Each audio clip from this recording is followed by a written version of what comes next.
allegiance to the flag of the United States of America and to the republic for which it stands, one nation, under God, indivisible, with liberty and justice for all.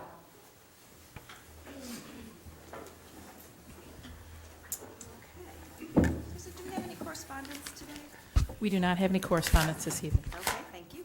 What about comments from the public? That you could come to the podium and tell us who you are. And my name is Brett Coney, and I'm a psychologist for the state of Michigan. And my son just this year started school here in Haslett, moved down this way from Clare County. And I wanted to come to address a situation, not a real big deal, but it could be under some certain circumstances. This past Tuesday, we had a situation where there was no school for snow reasons. Every school system that he's been involved with, or my other children have, if there's no school day, there's no events for that evening unless notified. Where here the policy is you have to go online and see whether the event is still taking place. And that caused a little bit of issue for him and a couple other families that I'm aware of who had no internet access. As a result, their grades have been affected, and that's what I wanted to address. There are, in my opinion, other ways to handle no school days. One, if there's a chance that activities can take place, then maybe consider a delay before the no school at all rule. If there's no school at all, then use a call tree to notify the kids, so that way if there's any chance that whether it's power outages or inability to have internet access or computers because of underprivileged circumstances of economics, that these kids will not be affected by grades or lack of participation because they don't attend. And that's what I'm here to talk about. okay. Yes. Is it Brett? Yes. Have you addressed this with the principal at all? Well, I went to address it with the principal, and he was at meetings. Both principals were at meetings on, it would have been Thursday, that I found out that there was a great effect on the kids. Here's what I would suggest, that you give him or her a call. And I've already resolved it for Andrew. Okay. I've already talked to Mr. Gott. Okay. Mr. Gott's resolved it for Andrew. Good. But he's the only one that's being resolved for because he's new and they gave him the benefit of the doubt that he just didn't know the policy. Okay. What I'm more concerned about is that I know a couple other families that this affects, but they're not changing the grades for them because they know the policy or should know the policy. Even though it wasn't about knowing the policy, it was more about not having the availability of the internet. Yeah, and I would encourage those parents to address that with the principal as well. Work through the principal and then work through Mr. Gott. Okay. In that fashion. So I don't know if you can reach out to those folks, but that would be my suggestion. One family I know I can, Okay. because I know them personally. And I do appreciate and will take those steps, but I still think that there's a potential that this could be an issue for the future, Sure. and there should be other means put into place for that situation. Yeah, I appreciate it. Well, thanks for making us aware of the situation. No problem. Okay, thank you. Any other comments from the public? Okay, we'll go to our student representative report. Elena? Thank you. So starting with Murphy, last week Murphy held their annual science fair. The scientific investigations were wonderful and families enjoyed seeing their students' works. All second through fifth graders previewed the middle school play Thumbelina. The annual Murphy Carnival will be held Friday night, March 4th from 6:30 to 8:30 p.m. Murphy parents have been working hard to make this night successful and fun to all. Raleigha's Art Night was February 17th. It was very well attended and I'm sure lots of fun with all the paint, clay, newspaper, and wire, and I'm sure much more. Also, goal-setting conferences have been completed. It was a great time for students, parents, and teachers to get together and talk about goals for the rest of the year.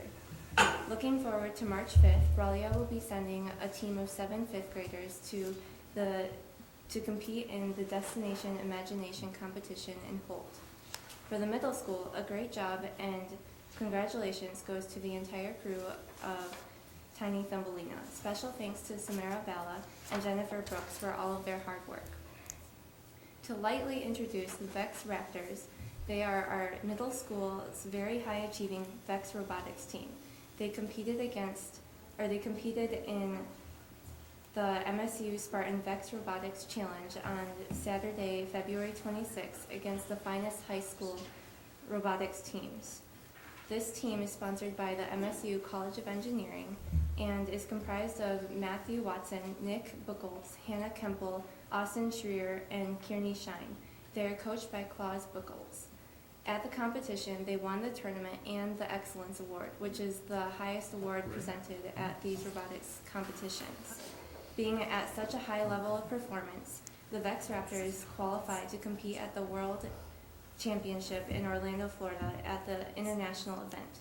This team is open for ages 9 through 14 for boys and girls. To finish off with the high school, the ACT and MME will be given March 1st through the 3rd for all juniors, and they are reminded to be on time for the next 3 days, being at school no later than 7:40 a.m. For the first time on the same day as the ACT Plan and ACT Explore will be given to freshmen and sophomores. Seniors will be doing a job shadow and volunteer experience. On March 2nd and 3rd, the juniors will be testing in the morning and all classes will resume at 11:20 a.m. Congratulations to our boys basketball team. They went undefeated in the CAAC Gold Division. They won the league championship for the first time since this division was formed. The high school bands participated in festival this past weekend. Wind Ensemble received straight ones and Symphonic Band received an overall one. The high school parent-teacher conferences are scheduled for Wednesday, March 23rd from 5 to 7:30 p.m. in the gym and Monday, March 21st from 3 to 5:30 p.m. in the teachers' rooms.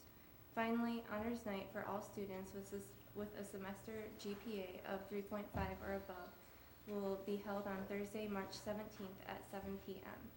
The letters will be sent out for those who should attend by March 2nd. Thank you. Okay, thank you very much. Thanks, Lena. Okay, Superintendent's Report. We have Janet here. Are they planning on attending the Orlando competition? We're hoping. There's funding issue that we need to look at, but I think so. Well, Yeah. thank you for sending out that information to Yeah, us. that's great. So it's on the website now, and I know that Principal Pridgeon has done some advertising for it as well. So It's super, yeah. that's All the teams are doing great. it's quite a feat. That's great.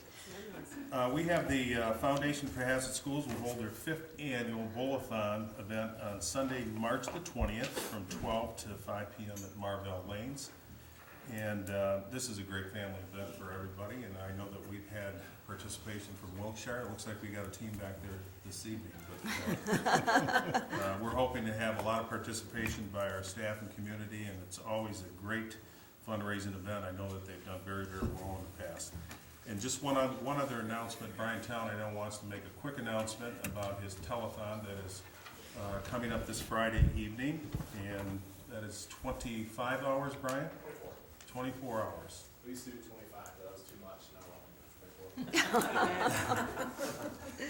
24. For the record, though, the bowl-a-thon, we lost the last two years in a row to middle school girls and then middle school boys, and that's not going to happen this year. We'll be planning that and getting ready for that after the telethon. But yeah, we're telethon's Friday, March 5th, and we're ready. We're ready as we're going to be. So. It's looking good. We've got a lot of donations, a lot of great items on the bid board. The schedule will be on the website probably tomorrow. And then the bid board is visiontelethon.com, and you can watch live on there, and you can bid and also donate. And so I've got some great stuff. It's going really well. So we're going to be there late. We were there late today. We're going to be there late Tuesday. Try to take Wednesday off and then finish it up on Thursday. And your goal is to raise how much? $15,000. $15,000. And who is your charity this Hazlet year? Helping Hands this year. Okay, great. One of the years, I think the most we ever raised was $23,000, and we gave half of that at that time or some of it to Eve's house, I think. This year, we're just going to give $2,000 of whatever we raise to Hazlet Helping Hands, and they're going to come help out and stuff like that too. So that's as local as it can get. So that's a great organization. So So hope you watch, and if you have questions or come by, it's a fun, crazy night. So stop by. Thanks, Brian. Thanks. Thanks, That Brian. concludes my report. Okay, terrific. Okay, discussion items. We have a great team from Wilkshire, it looks like here, to talk about parent nights.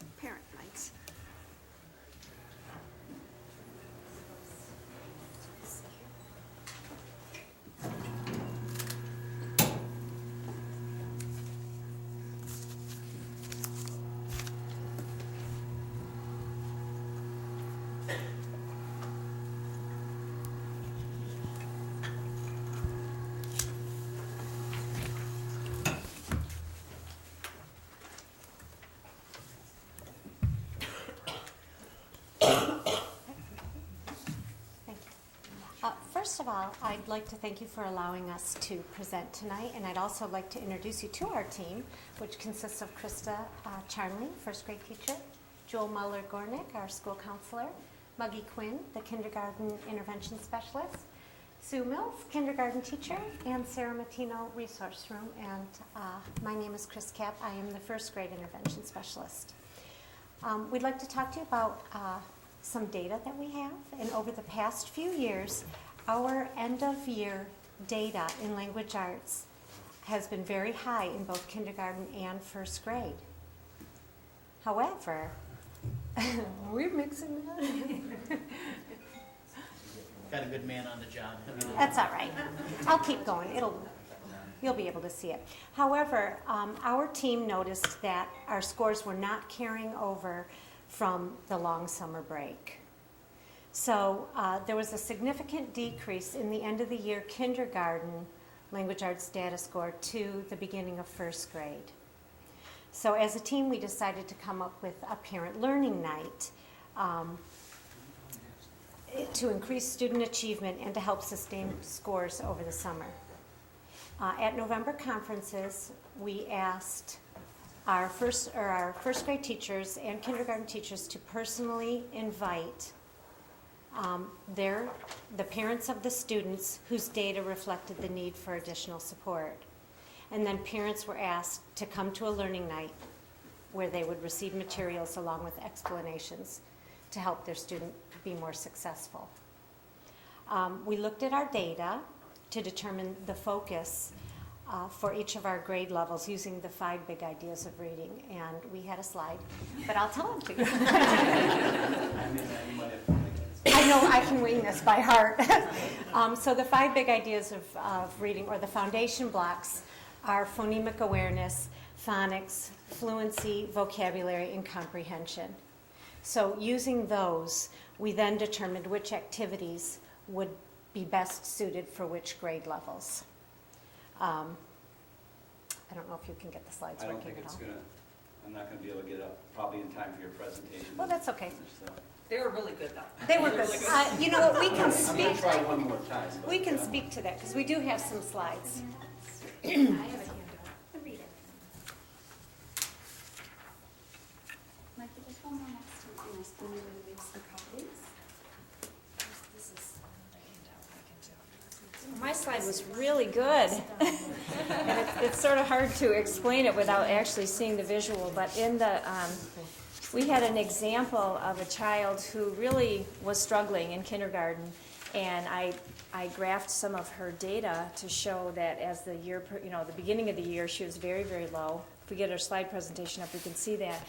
And then right after her mom attended the parent learning night, her scores just went right up, and she's moving up in the direction that she needs to be moving.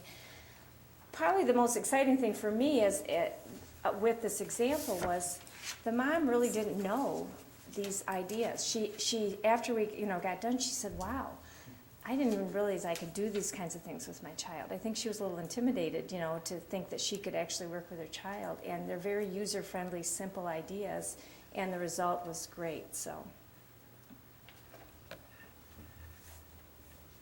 Muggy, we have, so it's this, It's the one that first has, sound fluency. yes, first sound fluency, letter naming fluency, those 2 graphs. Good. I too had some graphs. So We'll find them. you probably can't see them in there, they're pretty small, but they show the overall data from the parent learning night. And as for kindergarten, we had 16 parents that attended our parent learning night. And out of those 16 students, 6% of them, their scores decreased. 13% of their scores stayed the same. 56% of the students' scores raised in one area of reading. 25% of them raised in two areas. And overall, it was an increase of 81% for kindergarten. We had 11 parents attend our first grade parent learning night. And with that graph, if you're able to see it, there was no decrease in any scores for those children of parents who attended. 36% of the scores stayed the same. 27% increased in one area. 36% increased in two areas. And overall, it was an increase of 64%, which showed for kindergarten and first grade that it was successful for many of the students whose parents did attend, which leads us to our next. Next slide. I have the pleasure of contacting one of the parents in my classroom who did attend the parent learning night. And I asked that parent if she would just write a short little testimony to how she thought the night went. And this is what she wrote back. My name is Sarah Saylor, and I would like to tell you about my experience with the parents' teaching night. Being there that night not only helped me as a parent, but also helped me understand that my daughter and I weren't alone in her struggle to learn. It helped my husband and I learn the ways we needed to help her. She loved having school time when she was home. We would set the timer on our microwave for 5 minutes and learn to break down the sounds in a few words at a time. She learns things so much better when she has the positive reinforcement here at home and at school. She is now trying to teach her younger sister the way we teach her. It is very cute to watch and to listen to. As a first-time parent, I don't always know the ways to help Nova, but having the opportunity to participate in Parents' Night helped me to learn the way my daughter was being taught by her wonderful teachers. Thank you to them and all other teachers there that night. They helped me to learn, and they helped me to be able to teach my daughter better.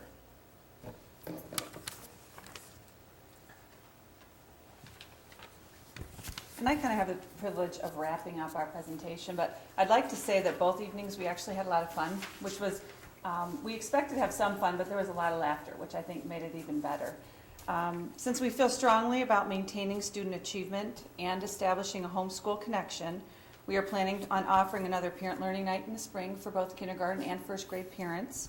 This time we will invite all parents in order to have a community committed to maintaining student achievement in early literacy.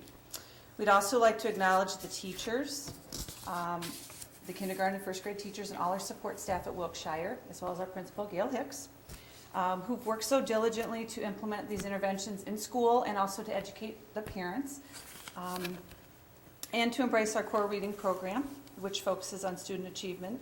In addition, we appreciate the enthusiasm and energy of our students because they keep us going and they're the reason we do what we do. And finally, we want to thank our wonderful parents for helping bridge the homeschool connection, because when we all work together, it really does make a difference. So, thank you.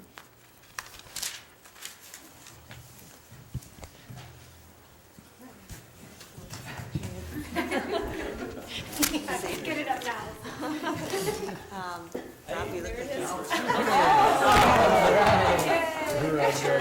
Well done, sir. Or us visual learners. It's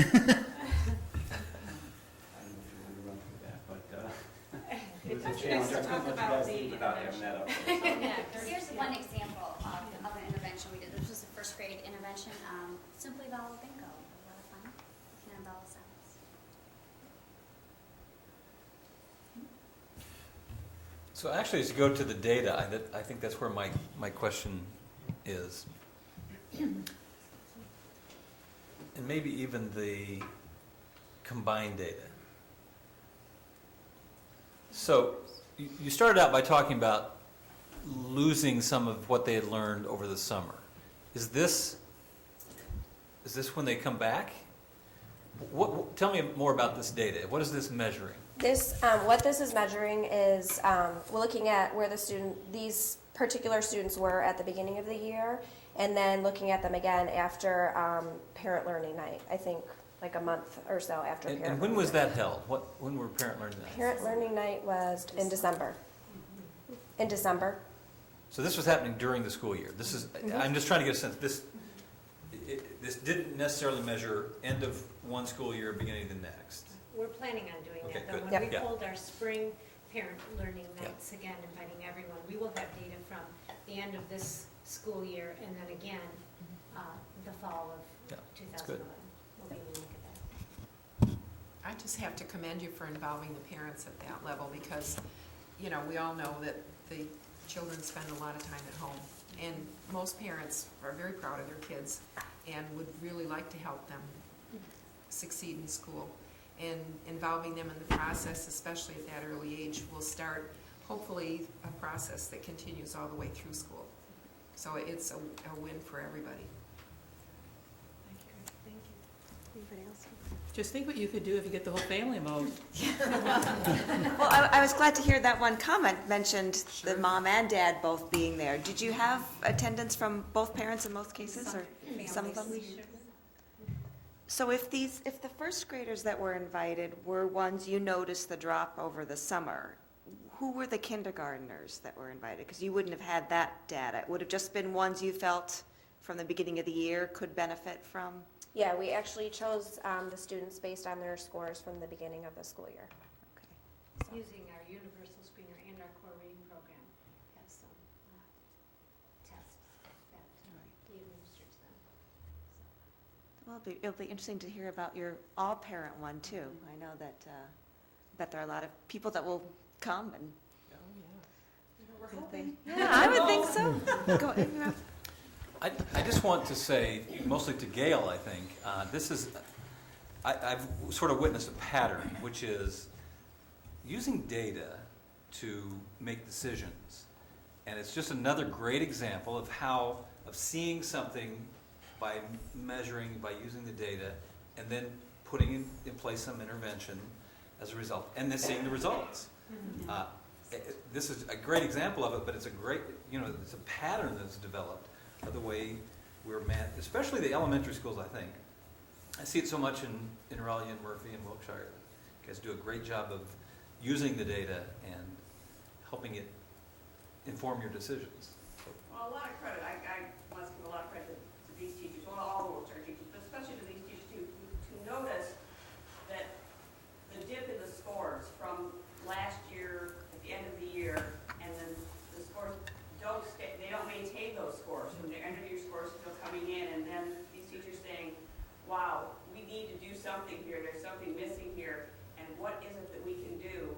We need to get our parents involved, because that's the piece, that 3 months of no school, that's where we really need to get those parents involved. Yeah. And then bringing them in and showing them that really it's not rocket science on these things that we can do to help our children at home, and kind of breaking down the lessons. When you talk about phonemic awareness and phonics, sometimes those are big words for parents, and sometimes they're not words that they're familiar with. But these people do such a great job of breaking those things down, making them fun for parents, making them fun for kids, and working together, showing them that really it's something we all can do together.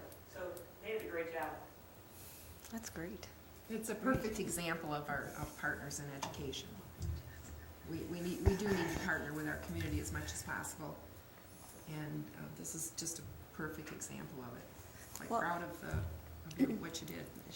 And showing the work between grades, too, that you would even have people who were looking at something that was a kindergartner before and a first grader now. I think there are a lot of places where, the line is drawn and that grade is done and this isn't. And my guess is you guys are going to be talking to Raleigh and Murphy about this and looking for what happens with next year's second graders, too. So there we are. Okay. I should have expected that. Remember, this is response to intervention. Right. And we're always looking for the interventions that work and for which students. And so a clear example of we can't leave parents out because it is an intervention that works. Great. Thank you. Thank Thanks you. for coming tonight. Very cool. Very cool. Thanks, Jeff. Did a good job, Jeff. I don't know if there, did everybody get to see what they wanted to see of the, okay, so there were a few hard copies floating around, so.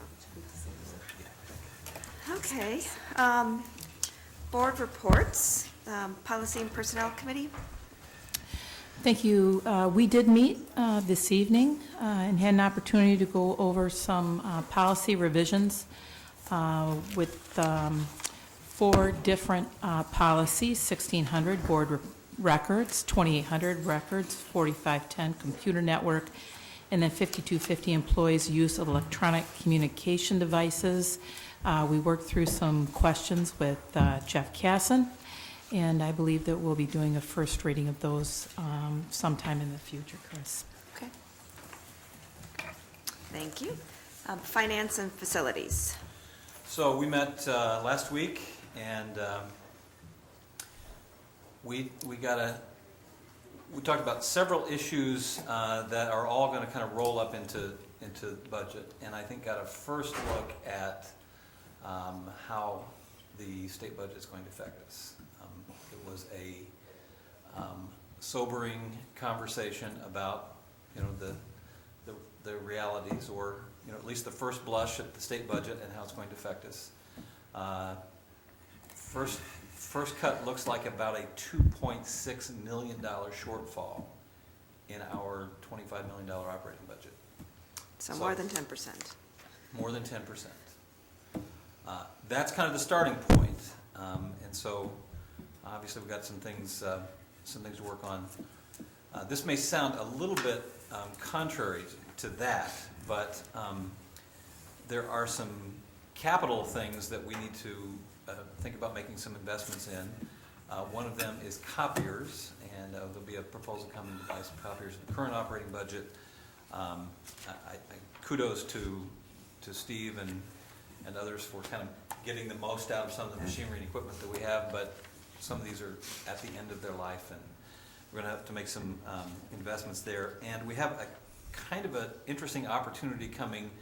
That is the U.S. Department of Energy, I think it's Energy, has a subsidy program for school buses that might be too good of an opportunity for us to pass up.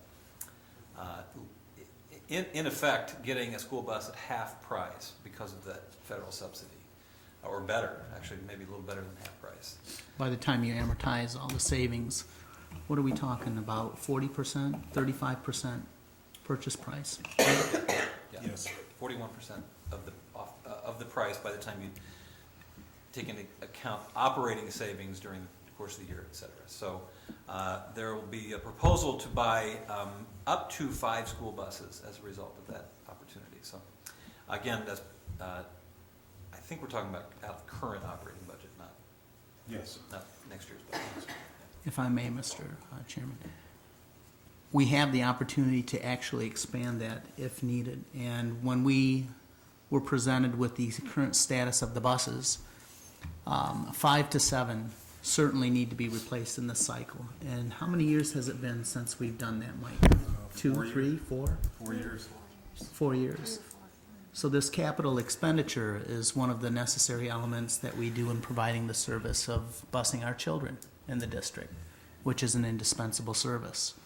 So even though this is a tough economic time, when market opportunities present themselves that are almost too good to be true, and I think we probably asked Steve multiple times if this was real and legitimate, that it wasn't happening in some back alley. But I mean, it's truly remarkable that you rarely get an opportunity like this, and it will affect the district for the next decade. Like a lot of districts, we have put off buying school buses the last 4 years. Yeah. And so it has accumulated on us, and looks like a really good opportunity to catch up a little bit. So. And so that will be likely something we'd be do we- Process-wise, will this be coming at a, Hopefully, the next board meeting, I know it's a work session, but the timing of this is a little, it could be as late as the second board meeting in March. Okay. So we're kind of waiting to see where the Okemos is in this process, because we are piggybacking with Okemos on this opportunity. Anything else?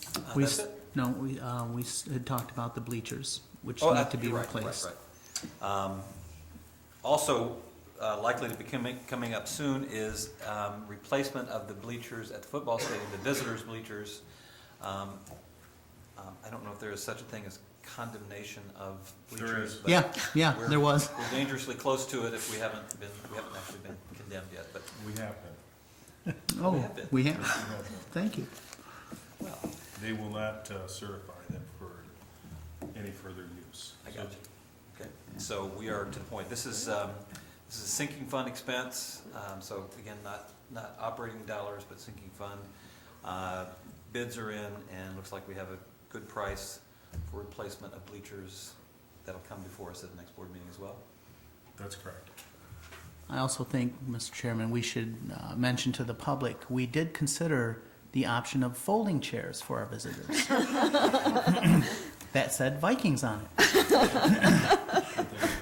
There was some enthusiasm for that particular proposal, but I know we've talked about the need to replace those for a number of years, that was just, again, like the buses, something that we knew was going to be out there, so we're very fortunate we have that sinking fund.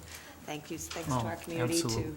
I think to we having can that. safely say that we waited until we had to do it. Yes. yes. Okay, thank you very much.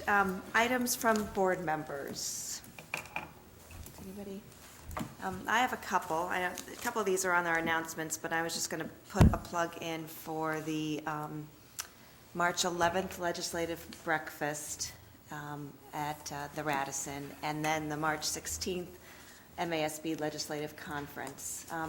They are, I didn't bring it with me, but I know online you can see the different sessions for the legislative conference. I know that the last couple of years, they haven't looked, this one looks like there'd be some things I think that'd be very appropriate. Obviously, there's lots going on this year that is going to affect us greatly, so I know I'm going to go. Mike, you said you were going to Yes. go. I don't know if anyone else is thinking about it. The governor's been asked to speak, but not confirmed, so you can go. When is? Wednesday, March 16th. So, yeah, 2 weeks from this Wednesday. Yes. Can you believe That's it? what it is. 2 weeks and it's Starts the at middle of 7:40. March. I know, right. So, and then we will be doing Superintendent Duda's evaluation soon. It's that time of year. And I have 2 things that I'm going to pass out to us all. I've got the administrative goals that he's indicated in red the status of work on for us. And then also a copy of that tool that Rob brought us out for us last year, superintendent evaluation process. So this would be something you could use to follow along to the district goals. This is more along the functional lines of a superintendent's position. And what I'm really hoping that we can do this year is have something, something sort of formal and structured that we can give Mike when we're all done. So I was going to ask if somewhere in the next 10 days or so, if you could, if you want to use both of them, that's great. If you feel one speaks to you more than the other, that's fine. As chairperson of the Policy Personnel Committee, Kristen's agreed to kind of be a compiler of what we have, and then hopefully that'll give some structure to. Write legibly. Yes.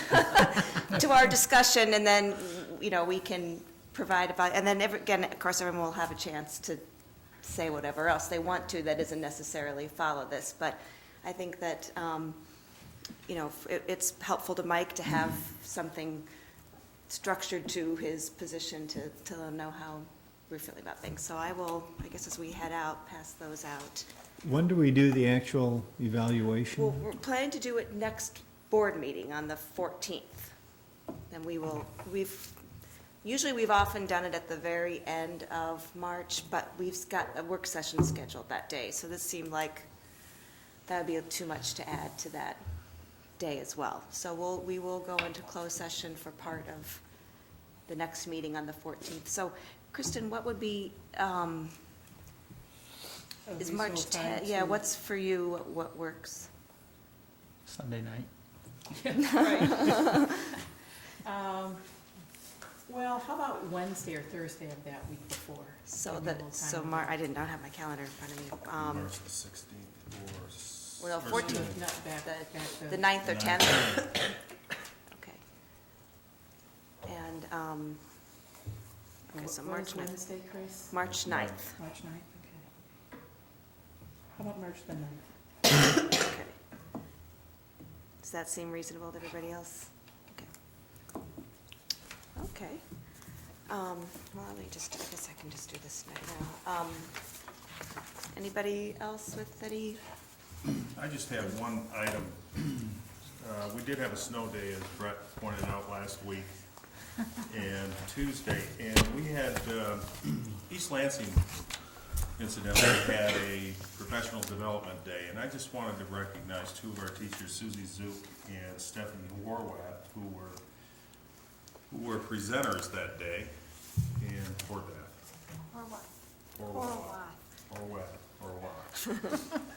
You say tomato, I say.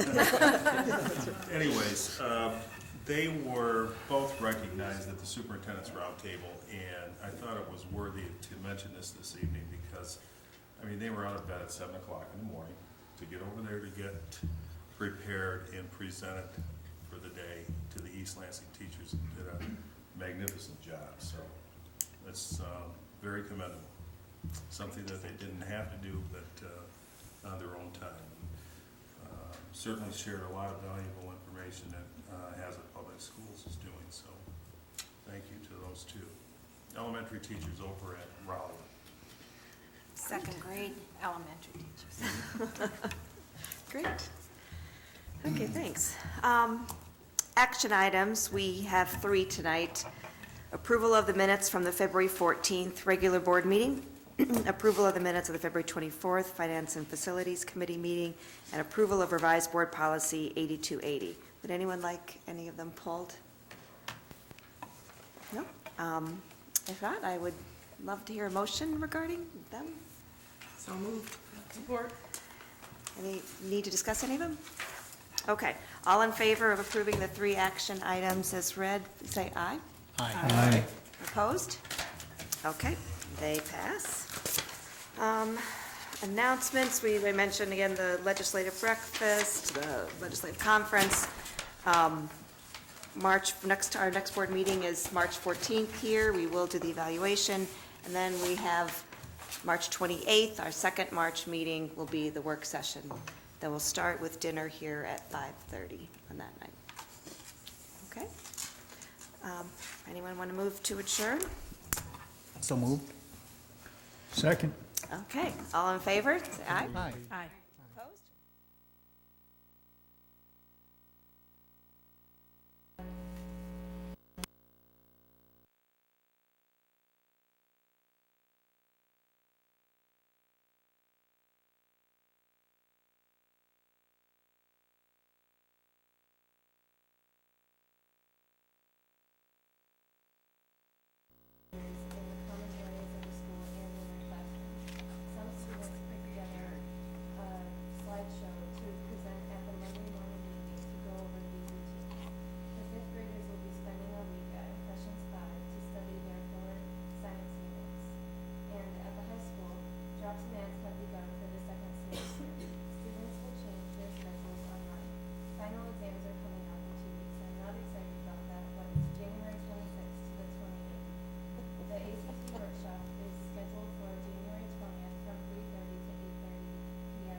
Okay. Well, let me begin by wishing everybody a Happy New Year. And just to follow up on the Pride Assembly, Sharon and I and Steve had an opportunity to go over to the middle school last Friday, and Andy Pridgeon and his staff put on an assembly that was pretty remarkable. He had a number of middle or high school students participate, as well as a former high school student that's now at Michigan State University, speak to the students about pride and which really centered around doing the right kinds of things as middle school students leading into their high school year. And I commend Mr. Pridgeon for taking a chance on doing this. It's not a normal type of an assembly, but it proved to be very, very effective. So congratulations, Andy. I'd like to salute our school board members. The state has proclaimed the January as School Board Recognition Month. The goal of School Board Recognition Month is to make citizens, students, and school employees more aware of the role that board members play in the governing of Michigan public schools. And I'd just like to publicly thank each and every board member for your dedication to the Hazlet Public Schools. I have one personnel recommendation this evening. Melissa Olmstead is being recommended for hire as an early childhood special education teacher consultant at the MSU Preschool Lab at Wilkshire Early Childhood Center. And then finally, a reminder to the community that the Foundation for Hazlet Schools will host an art auction on February 11th at Eagle Eye Conference Center, and tickets can be purchased on the website through the foundation website, or call the administration building for further details. I'd give you a phone number, but I'm sure you wouldn't remember it. But if you call the administration building, you can gather tickets here. So. Will they be available at the door too? I believe they will. Yes, they're available at the door. It's a $5 additional charge at the door, so as opposed to $25, it's $30.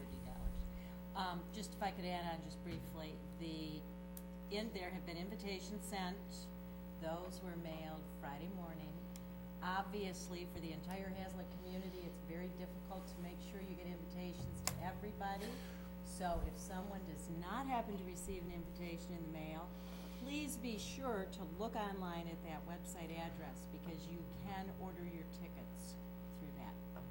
Thanks. And that concludes my report.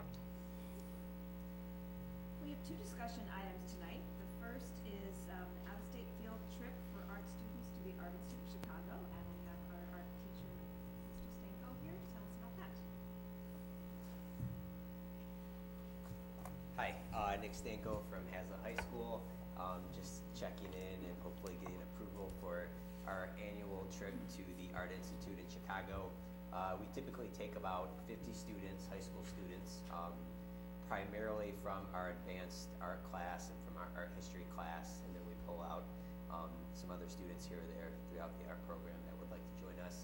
And we leave about 7:15 in the morning from Hazlet High School, charter a bus to Chicago, spend, I would say, up until maybe about lunchtime at the Art Institute, and then the students do a little shopping, and then we head back home and get back to Hazlet at about 8:30 p.m. And pretty action-packed day.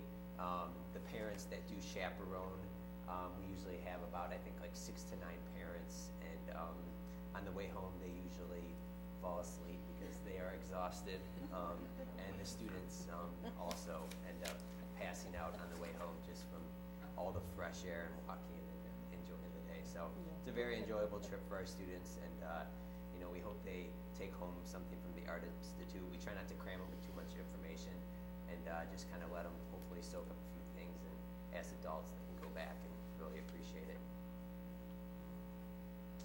Any questions from the board? How many years have you done this now, Nick? I believe it's our 4th year.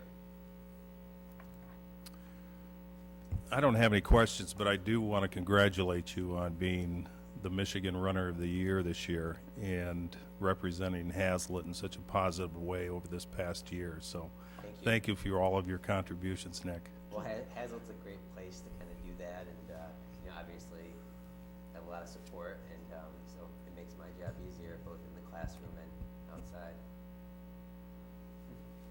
And to a great cross-country Yes. team, and just a system that you're building up.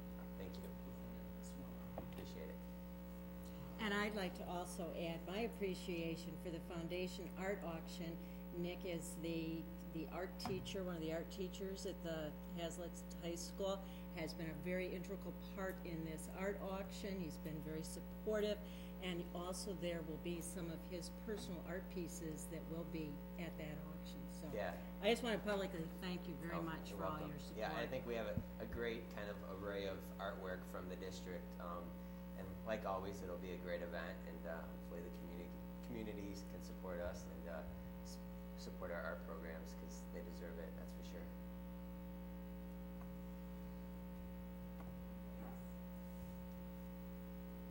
Great, thank you. Thanks.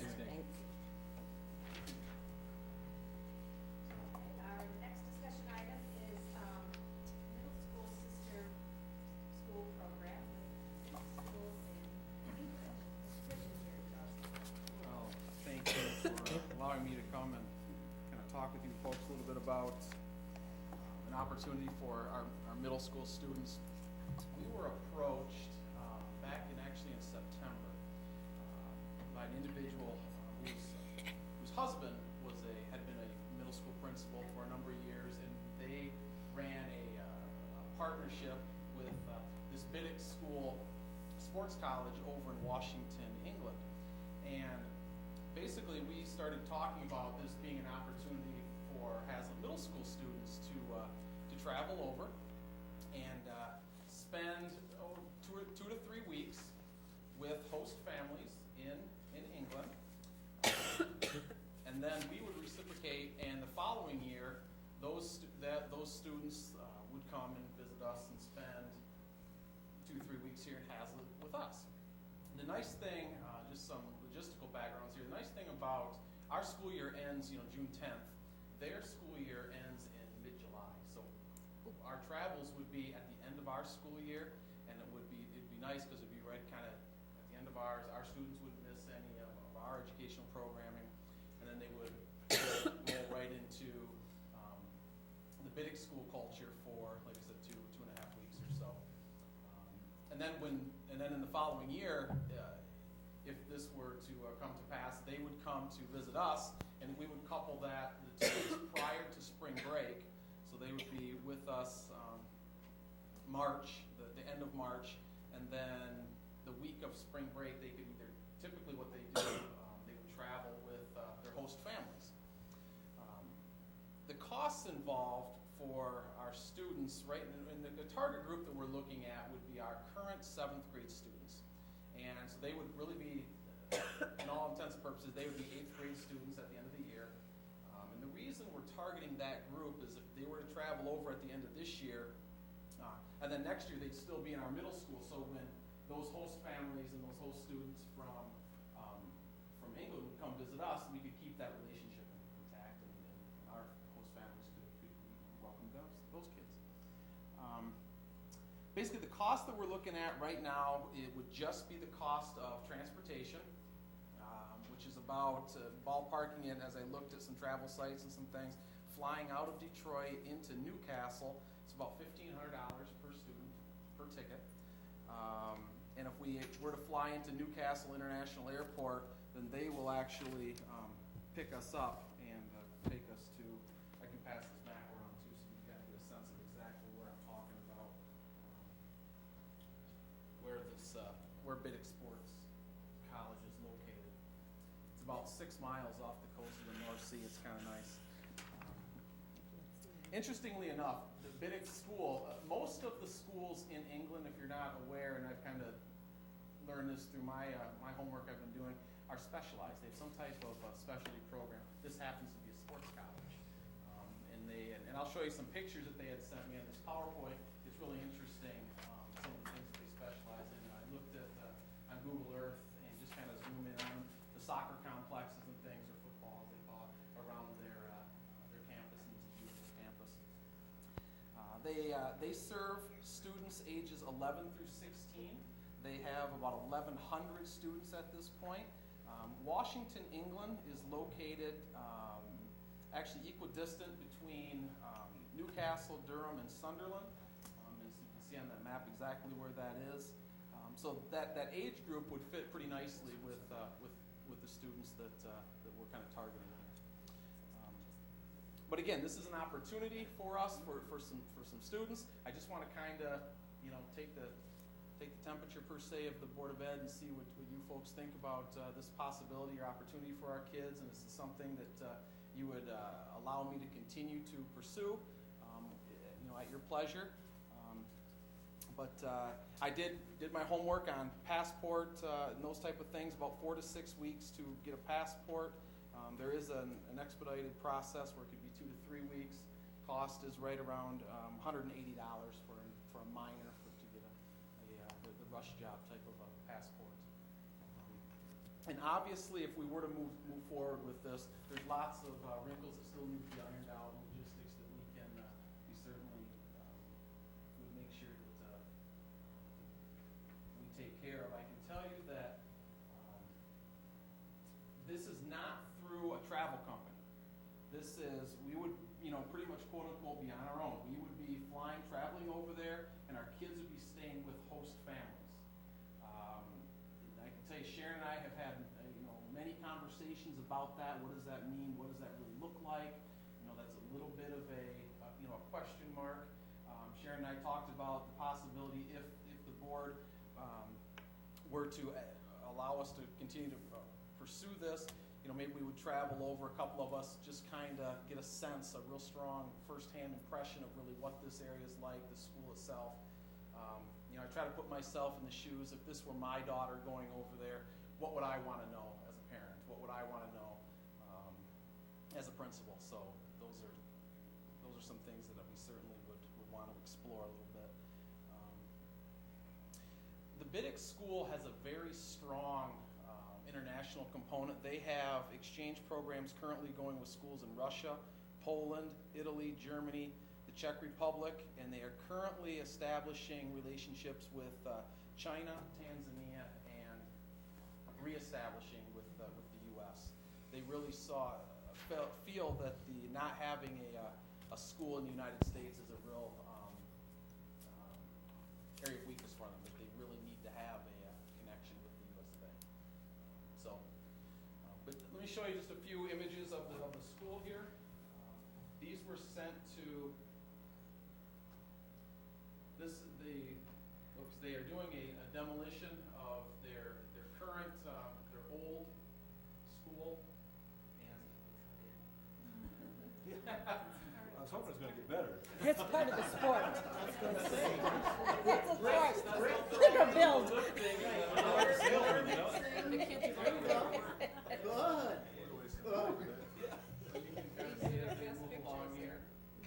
There's the soccer goals. There's the nets.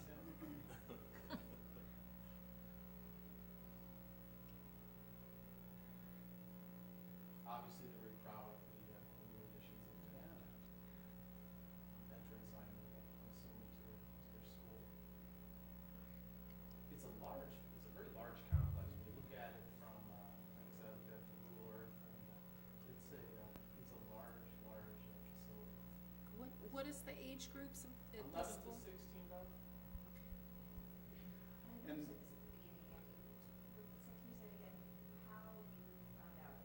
actually, we had a person send an email to Mrs. Jones seeking, Dr. Roberta Glazier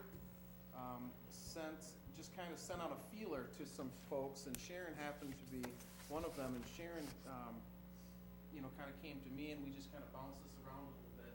Her husband was a former middle school principal, I believe in Indiana, and Wilbur Wright Middle School, for some reason, I believe was the school, and they traveled in and had a partnership with this, with Biddick School. Roberta has been a personal friend of mine for about 25 years, and her granddaughter attends at the middle schools right now. And I would assume then she would have the knowledge as far as the traveling without a travel agency type program, but more with the homestay program because that school has done it. Right. Yeah. Right. We met actually, and we met with, was that October. Yeah, that's great. Just some interior shots of the library office area.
But again, this is just, I just wanted to kind of come and kind of seek your opinions and your ideas and your thoughts about pursuing this with, again, these would be the end of the 7th grade year.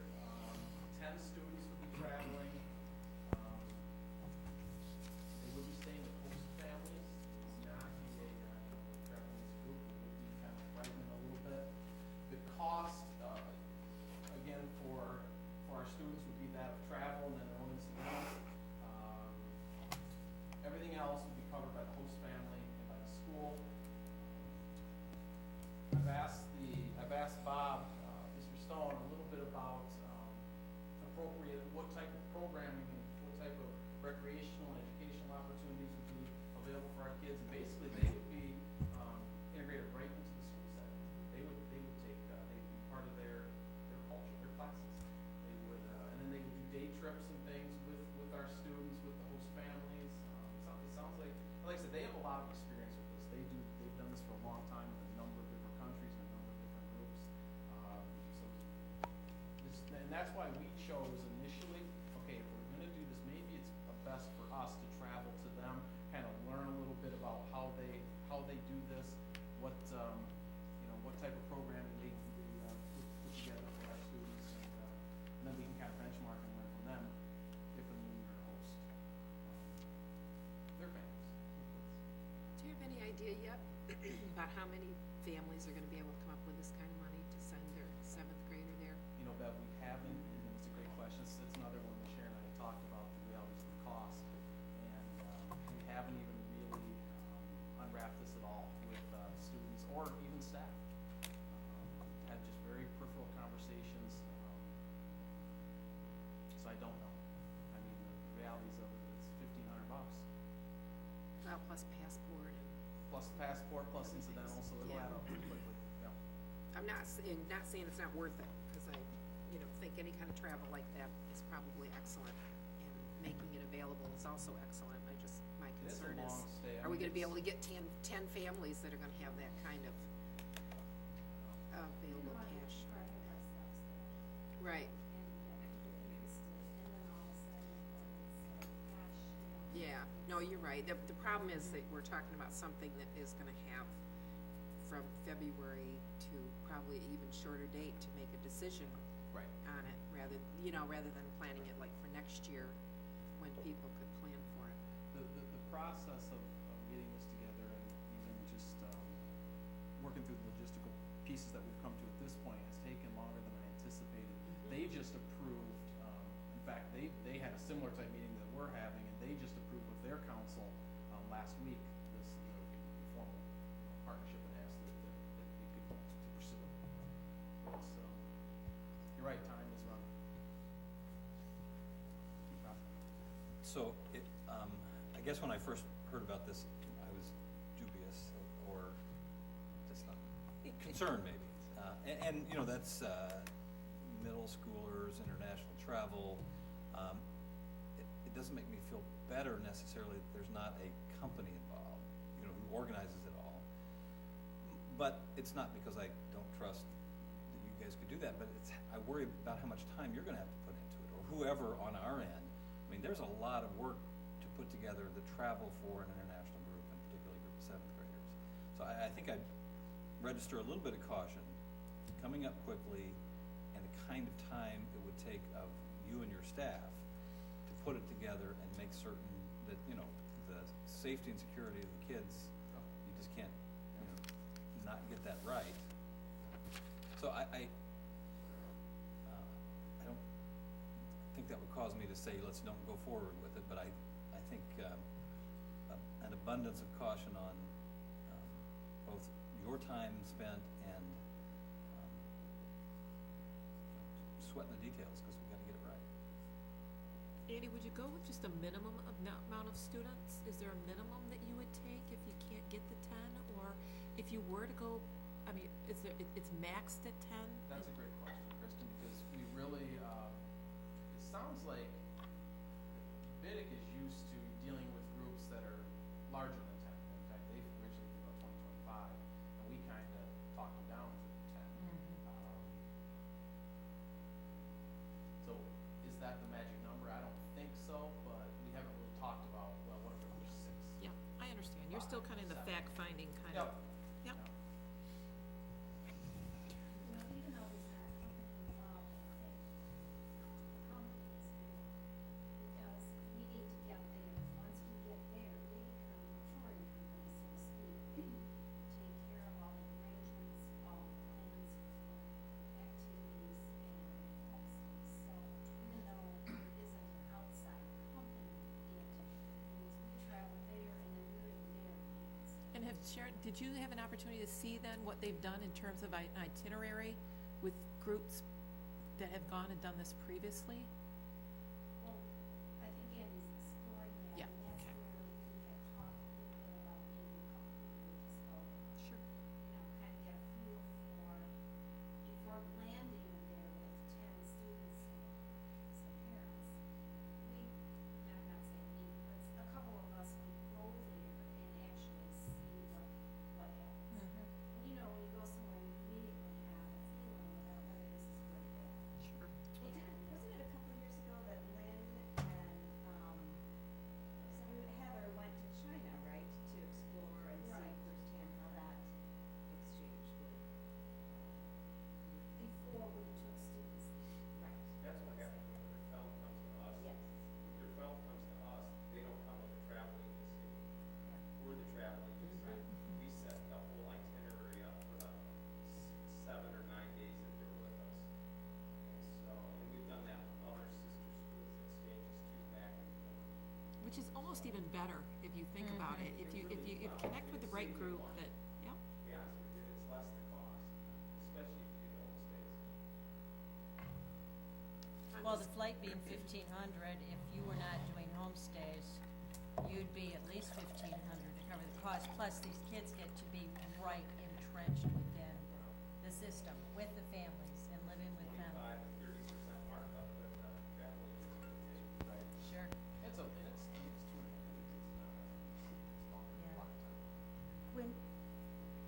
When we send, hopefully, the minimum of 10, will there be 1 or 2 adults that also from our school will be accompanying them? Because if you did have a homestay issue, that way you would be there to be able to be the responsible That's adult to help out. Yeah, that's a component that Sharon and I discussed, and we thought 2 would be probably an appropriate number. It's always nice to have someone, if something does come up, it's kind of nice to have somebody bounce things off, probably a male and a female, because I'm sure we'll have female travelers. Yeah. These are fabulous opportunities. I think I'm very supportive. If you can get this to work, I think it's great. Well, yeah, I had a couple of items. I guess first of all, I really applaud you for pursuing it. I think these things are great opportunities. I do share the concerns that Rob raised. The amount of time that you're going to have to put in, or find somebody to assign to do it is going to be pretty daunting. But the rewards, if you can pull it off for our students, I think are well worth it. I do have, aside from the other concerns that have been mentioned, and some of my concerns have already been addressed and answered, I'm not going to try to go into them in detail, but a couple of them that would loom large in my mind would be that security and the terrorism situation could change dramatically between now and then. And I know you would be fully cognizant of that, but I think it's very important for parents as they go into this to know what the costs are and what their options are if they get up to the brink and then decide this is too scary. When you're going through a company that's usually laid out, this is what you're going to get back, what you're not going to get back, or you're not going to get it back, but if your son or daughter wants to travel next year, this is the amount they can be applied. So I would just want the parents, as you go forward and things firm up, to make sure that they're aware of that. And the other aspect of it is, I guess, is on the health coverage. I have no idea of how it works out with our students plugging into the English healthcare system, or whether our insurance coverages are, to be more correct, their family's insurance coverages have to apply, and whether they will apply. So just so that doesn't get lost in the forest as you're going through all these things that you're going to have to sort through, keep the health insurance part in mind too. I've kind of created little, just like bullet points for myself, like insurance, be it health, travel, all those type of things is one of the things that's right at the top.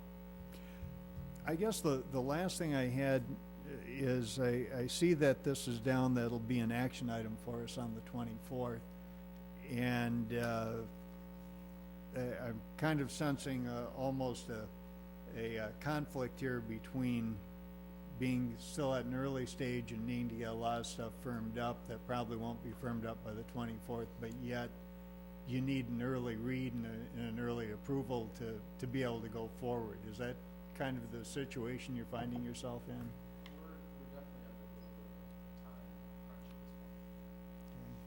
Did you think about not going till next year? I mean, is this something where there's enough, you know, That thought has crossed my mind, Chris. I have, whether it meant you received first or you just take the whole thing and that might give time to address some of the concerns without, committing you before you have some of that information. I know Tobias has thoughts. Yeah, my initial thoughts is I have a great reticence to having this project go through. Primarily, I think the biggest concern that I have, in addition to what we've discussed, is the age of the children involved. Now, my understanding is we have never allowed a middle school field trip outside of the United States. So this would be precedent setting. That's one of the concerns that I have. And it's not that I don't believe that this could be an educational opportunity for our young students, but I'm a bit dubious as to what kind of a lasting effect something will have on a 12 or a 13-year-old that's going to Europe for a very extended period of time. And the only picture I have in my mind is when they're going someplace for summer vacation, after about a week, there's a certain degree of boredom that sets in. And it's a whole lot different than when you're at Camp Palapi, 15 miles down the road, or you're over in England, 6,500 miles away. Not being a chaperone trip per se through travel companies and having homestays, we have been a host family to some students from Krefeld. There inevitably are conflicts that arise. Just the personality differences with host families and students. And again, the maturity factor and the age factor comes into play in my mind, that how well can a younger adult, very young adult in that respect, handle an adverse situation, and what contingency plans would be available for that situation. If a young child gets incredibly homesick, that takes a lot of planning to escort this young adult on a plane and then bring them back over. So theoretically, a wonderful opportunity, but I'm just measuring up the pros and the cons in my mind, and the cons in my mind far outweigh the pros in this instance. I might be a minority opinion here, but it's something that I truly am concerned with. I wondered, Tobias, one of the things that I thought of when you're talking is, we've had, it's not a school function, but we've had ASLIC teachers lead people overseas programs in the summer with kids this age. And maybe they've got experience, and I don't have any personal experience with that, but there might be resident experience that would be applicable to. My daughter was on a people trip, then went to Europe for a 3-week period.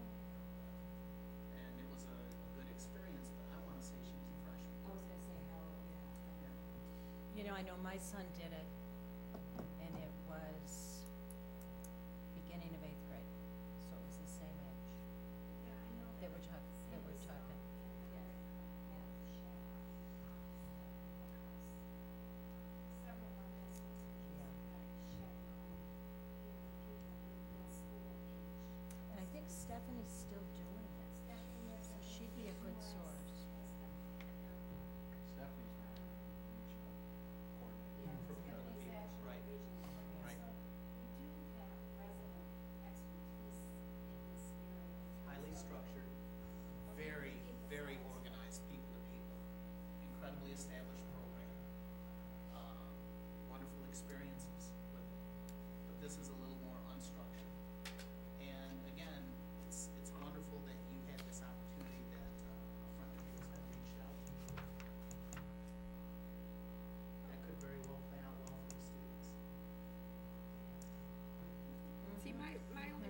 concern is the timing. There's so much that we would want to research, that we would want to know was researched. And we're talking about something that, to me, that there's just very little time And a lot of to do it. Yeah, I mean, there's things like people need to know about trip insurance, you know, so if their child gets injured there, that they're gonna have medical coverage. You know, it's just, there's like all these possibilities, things like you have to be able to change your airline tickets if you have to, if you have a child that gets there and suddenly becomes so homesick, what do you do with them, or gets into trouble, which, you know, not unusual at that age, that makes some real foolish mistakes. You know, another situation is, I know from some other people that I know that went on, some of the people that they don't always get chaperoned that heavily, and that a lot of European children are in a much more mature environment than our kids are used to. And so there's just, I mean, there's like all these things that are coming into my mind talking about this, that it worries me that we're talking about doing it this June for many reasons. One, for families to plan for financially, that was my first thought, and then we start getting into all the, so that's really, you know, I like the idea of an opportunity like that. I mean, we had children coming here in the elementary school from, where was it? Korea. So we've had some of that, and was it? I don't remember, but I remember some of the mothers coming in and talking about it, and that it took a few days before they were able to get the right kinds of foods for the kids to eat, because they were so young, you know, they didn't want to eat, they weren't used to the kind of diet that we have. And I remember I'll never forget, one of the moms made the comment that one morning she was on the phone and didn't notice that she'd overcooked the rice, and it was the first morning that the child ate it, because they eat it sticky, they like it really well done, whereas we tend to eat it loose here. I mean, you know, just things like that. And I'm thinking about our kids going into a completely different culture at an age that isn't really well known for their adaptability. And I just would feel better if we had more time to look into it. Well, it's an excellent point, Beth, because with more time, you have the ability to remove variables and have more certainty concerning the outcome that you desire, and having the means to plan for it. I suspect that my comfort would be much greater if a lot of these variables were indeed answerable with certainty, which is, again, placing you in a difficult position, because, again, you have all the right intentions, you have the right initiative to bring a program like this before us, which is commendable. But it just comes down to, I think, the aspect of trying to minimize the risks and to create. I can appreciate more certainty. I wonder too, if with the time, if we knew more about what they had done with other programs, we might find that there actually is more structure. If they're going into their school day, then we know what they're doing from whatever the time is, 8 to 3. That's one of the things that appeals to me most about what I've heard, is we've had seen a lot of different exchanges where you're getting a wonderful cultural immersion, and you're with a family, and you're getting to travel around, but you're not necessarily sitting in a classroom where the same language is being spoken, and being able to see that, you know, that to me sounds very exciting, to give our kids the opportunity to actually really be in a different school in a different country. So I think that we might find that there's more structure in this than maybe some of the other. One of your benefits is it's a common language. It's a Sort of. culture, although it's a yes, Right. exactly. More or With less. a wonderful accent. Soccer, you know. But, yeah, at least that's not a large hurdle to overcome. Well, I'd like to give a couple more thoughts. I guess I don't quite share the concern about the age. Some of them I do share. But I do think it's a worthwhile experience at that age. You know, our daughter went on people to people too. You're right, it's highly structured. And this would be less so. Though one of her complaints was the high structure of it. So I really do think it's a good age for that kind of an experience. I think Rob summed it up very nicely, that you have to have it right. I mean, there just isn't any room for not having it right. You know, I have a lot of respect for you, and for you, I guess, I mean you too so far, both Ms. Jones and Mr. Pridgeon. And so, you know, if you bring it back on the 24th and you really look at your timeline and all the things that you have to get done, and tell us that yes, you can find the time to get it done, and you know, I've identified all these things. I know what we've got to do, and I can get it done that timeline and want to do it. Just speaking for myself, I would respect that. I'm not going to prejudge I would vote in favor of it, but that would certainly be very persuasive to me. I do wonder if it's not a little bit overly energetic to do it this year. On the other hand, I know that there's nothing like a deadline to make things happen. And without a deadline, you know, then you've got all this time before next year to get it done.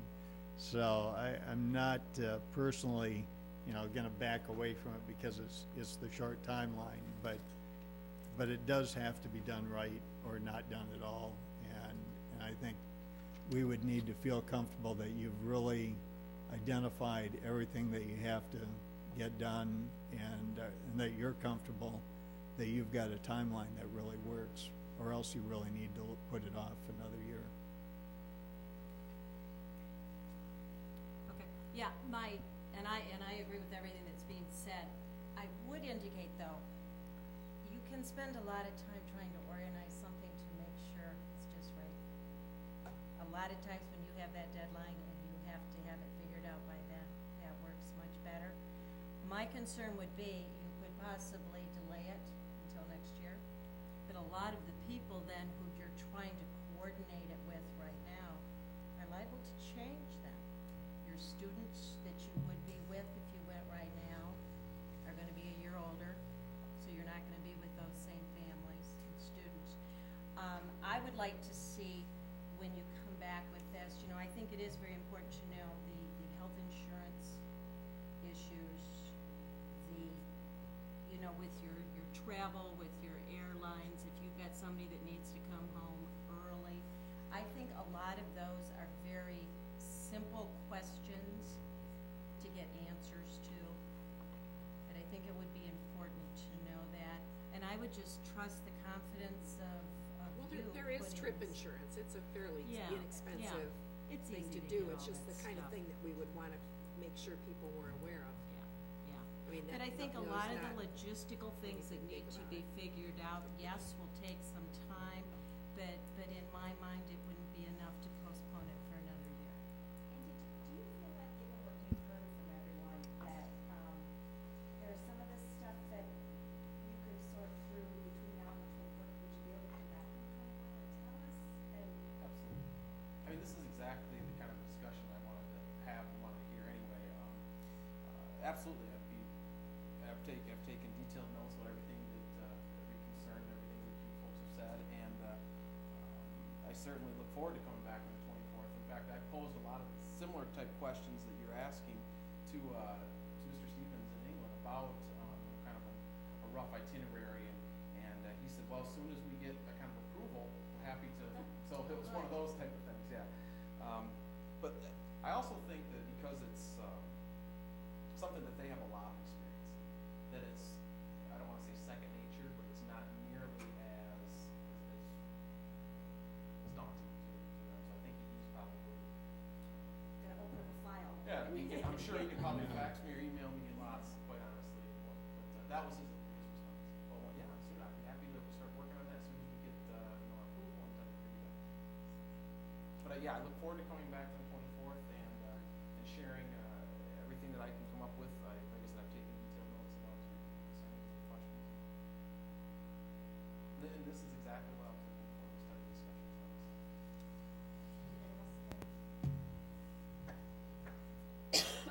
Thank you, Minnie. Thank you, Andy. Appreciate it.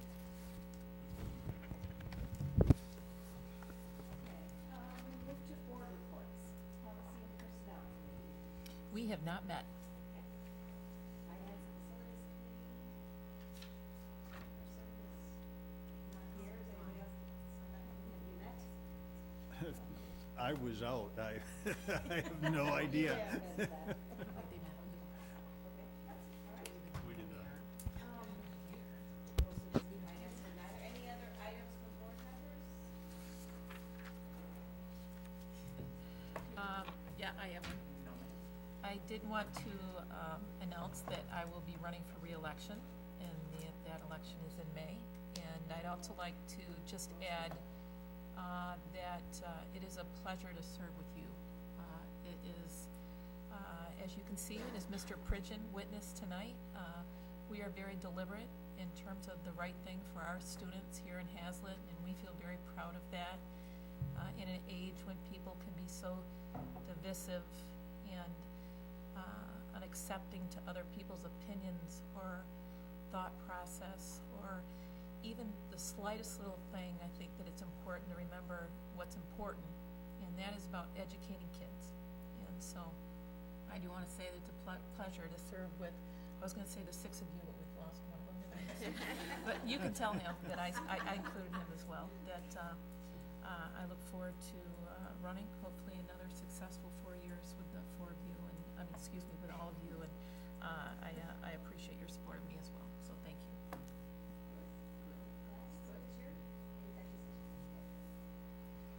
Anybody else? Okay, action items, we have 3 tonight. Does anyone need anything pulled?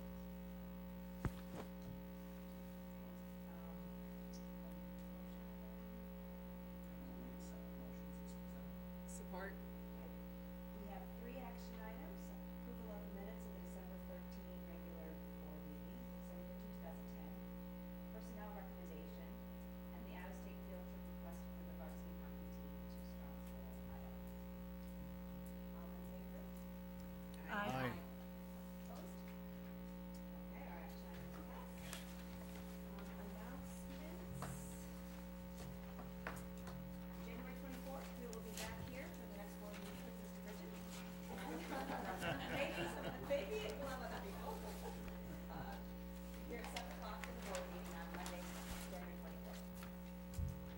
I would entertain a motion to adjourn. So moved. Support. All in favor of adjourning? Aye. Aye. Opposed? All right, adjourned.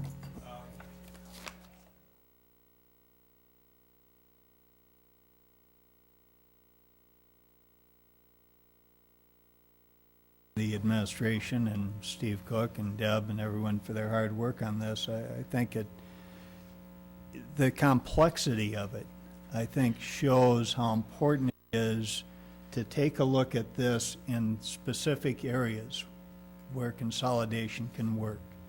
Now, if you don't appreciate the complexity of it, you sure do once you start getting into this and you start looking at, okay, is it a fairly balanced win-win? It's a win-win, but, is somebody really winning and somebody else is winning a little bit? And, is it properly scaled? Are there issues of what happens if you have attrition in personnel? How does all that work? Well, our staff has been proactive in working through that. And, I share the fear that Bev Levy raised. If you get a mandate that you will do something like this, whether it makes sense or not, we've all got problems. So, let's hope that we don't get that. But kudos to the administration and staff for working on it. I know there are complex issues that still need to be resolved, and looking forward to seeing the proposed contract. Anything else before we move forward? We just have spent a lot of time discussing the pros and the cons, the opportunities presented to us, the measured response in this type of an opportunity, the efficiencies to be gained by this, which may very well lead to other areas between the 2 districts. The whole concept of forced integration at some point, I don't have as much of a fear of that as others sitting at this table, but then again, I'm not wired in politically like some others at this table. The reality is doing it on the best terms for the school district is the mandate that we have here. And we've taken that very seriously. We've been offered very good business proposal by the administration. Feel very comfortable with this approach and look forward to the opportunities that will be presented to us and for the benefit of our school district. Do you bring up a good point, Tobias, that this was discussed at our committee meetings also. There's been additional discussion during the committees as well as coming here to the full board, so I don't want people to think publicly that this is the, that we're just hearing about it, because this has been in discussion since even really before you went and talked to them, so at least we know, some of the history behind it and how we've gotten here. Thank you. That was so well choreographed for moving into the committee reports, which is the next thing on the agenda. First up is the Policy and Personnel Committee report. Does anybody, anyone that was at that meeting feel the urge? We didn't meet since the last meeting. So Okay. our meeting was prior to that. Okay. And that was actually reported on at that point. Okay. So, no. Well, the Finance and Facilities Committee, I know, definitely met.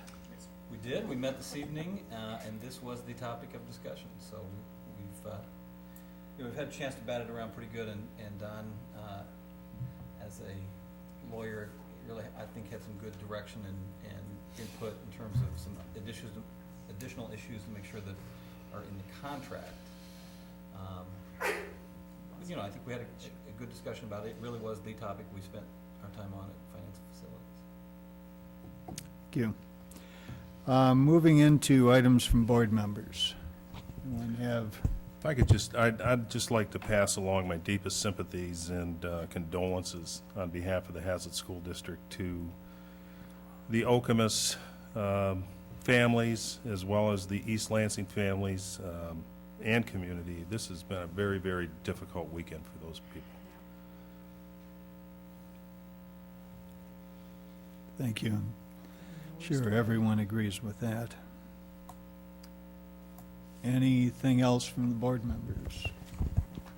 I did have one thing that I wanted to mention, and there are still openings for this seminar. If there's anyone on the board who's interested, we all receive the MASB newsletter, and in that, they have a series of 6 different locations that they're providing seminars on bullying prevention and management. There is one this Thursday at Weber's Inn in Ann Arbor. Registration is at 8 o'clock. The seminar starts at 8:30, and it's a half-day seminar. I'm registered to attend, so if there's anyone else who's interested in going to that, let me know. But, as well as you do as a school district, there's always ways in this area of bullying that can be improved upon. So I'll be going to that, and then I'll be able to come back and report at our next meeting. Great. That ties into me. I brought mine along because I wanted to remind the board members to look this over. This is, some issues I can flip through them and there's nothing, but this one had a lot of stuff in it. And, I really think we should appreciate our affiliation with MASB. Unfortunately, their November conference is when I'm going to be out of town, so I won't be there this year, but the things that are provided to board members in the way of education are so small. People have no idea how little opportunity we actually have to educate ourselves on what's going on in the country and in the state and in our locale. And MASB really does a pretty good job, I think, of doing that and helping us with it. And, that your point, that was a good one right there. That was an exact example of something where a board member can go and on their own become educated a little bit more on what's going on. And anyway, so I just really wanted to bring that up to the board. And if you don't have your copy, I still have mine, and if anybody wants to borrow it, it really was an excellent one this time. Yeah, I noticed Chris had hers too, so we're all in the same boat. It's very but good. Anyway, that was all I had. Anything else? I have just, Mike already mentioned homecoming. I think the number was 700 kids at the homecoming dance. And I was there, not as a chaperone, but came early to pick up and had a chance to, and when you get 700 kids at a dance, there's some interesting stuff that goes on. But I really want to just take my hats off to administrators who I think were really diligent about walking in and Trying to manage. breaking things up and, trying to keep it. That, quite an interesting, I have two in the high school for the first time. It was my first homecoming dance. It was a little enlightening to me and to my kids, I think. So, but So you're not going to apply to be the chaperone next year? I'm not. I don't have the courage to do that. I can understand. Yeah. But I think the administrator did a great job, and I don't know that I heard of any incidents really that happened. Well, thank you, Rob, and congratulations to you and all the other parents and administrators that survived that. Okay, any other items from board members? Okay, we have 6 action items on the agenda tonight. Does anyone want to have anything pulled that's on the agenda? We need to pull number 6. Thank you. Item number 6, the designation of board delegates for MASB Fall Conference will be pulled from the consent docket. Anything else anyone wants pulled? Vice President, we need to hold number 5, just a separate motion. Okay, Yeah, they're kind of tied together. They are tied together. thank you. So I think Trustee Levy just requested that we pull Yeah, item I'll pull. 5 is what I heard. Yep, me too. Thank you. Anything else? I move we approve the other 4 action items. Support. Okay, we have a motion and a second for approving the remaining 4 action items. Is there any discussion? I'll read the 4 action items that we have up for approval. We have approval of minutes, September 27, 2010, regular board meeting. Second is approval of revised board policy number 1300, meetings. Third is approval of revised board policy number 7040, school admissions. And fourth is approval of 2009-2010 district audit. Not having any further discussion on it, all in favor of approving those 4 action items? Aye. Opposed? Okay, the 4 action items are approved. The first item of the items that were pulled is item number 5, motion to take from the table. Action item number 6 which was the designation of the board delegate. So the motion is to take it from the table, and Trustee Levy, I believe you're the person that asked that that be removed from the action Do item. we need a second from somebody for that? Okay, I'll second. okay. Chris? Okay, so we have a motion and a second to remove that from the table, which is the motion to Which take is from the number table 6. action item number 6, designation of board delegates for MASB Fall Conference. Any discussion on the motion to remove from the table? No. Okay, all in favor? Aye. Opposed? Okay, item 6 is before us then, and President Is there Cody. anybody that's going to be there? I'm willing to go, I can go on the floor. I would nominate Chris Cody to be our representative. All right, you're in. It was easier than I thought it was going to be. You're there. I hear Grand Rapids in November is quite special. Actually, it is. Okay, we have a first and a second to designate President Cody as our board delegate for the MASB Fall Conference. Do we have any further discussion? My only discussion would be thank you. All in favor of approving action item 6, designating President Cody as our delegate? Aye? Aye. Opposed? Thank you. The last item we have is announcements. And the October 25, 2010 regular board meeting will be held in the boardroom of the Hazlitt Administration Building at 7 p.m. The November 22nd, 2010 board meeting will be scheduled as a work session, and that meeting will begin at 6 p.m. here in the boardroom of the Administration Building. Those are the only announcements we have for tonight. Next up would be a motion to adjourn. Support? Any discussion? All in favor? Aye. Aye. Opposed? We're adjourned.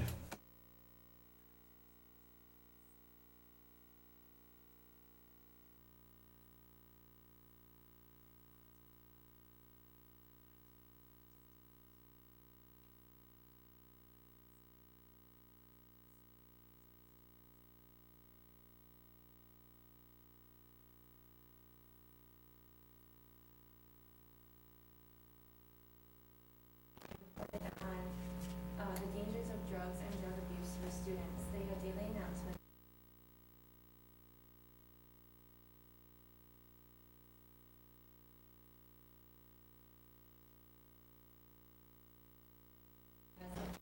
And their goal is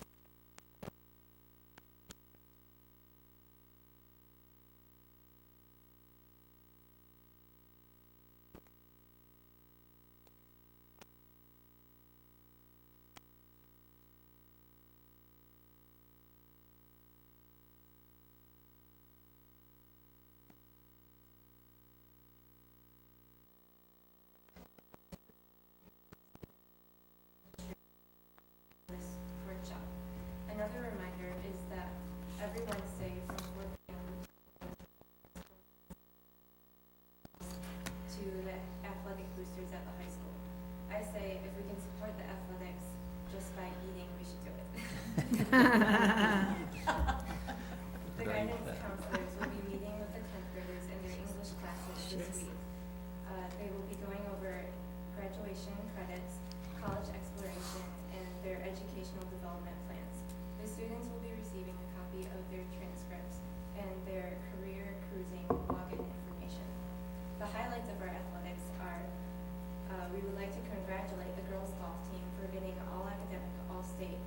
The varsity members are Chelsea Root, Erin Lawrence, Daisy Yonkis, Monique Ching, and Paige Grettenberger. In addition to the team award, Paige Grettenberger and Monique Ching got academic all-state honors as individual golfers.